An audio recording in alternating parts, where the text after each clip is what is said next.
Imagine being alone in a lighthouse, a storm raging outside, and then realizing you're not as alone as you thought. There once was an old lighthouse keeper, a man who loved his solitary life, finding peace in the endless sweep of the light over the ocean. One night, a fierce storm descended, a tempest that shook the very foundations of his lonely tower.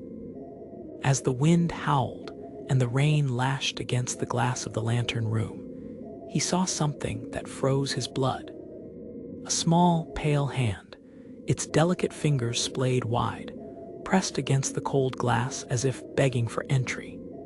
He blinked, and it vanished, leaving only streaks of condensation.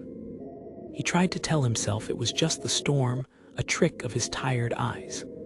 But then, a low, mournful keening began. It wasn't the wind, he knew that much. It was a drawn-out cry coming from just outside the glass, a sound that prickled the hairs on his arms. He quickly swept his personal lamp across the storm-lashed platform, but there was nothing. The lighthouse beam continued its lonely vigil, and the sound, that heartbreaking wail, grew steadily louder, vibrating in his teeth, a desperate plea for entry.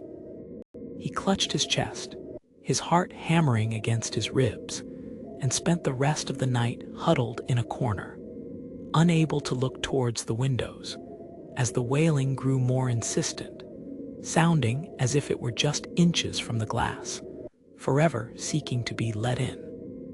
What would you do in that terrifying situation? Let me know in the comments.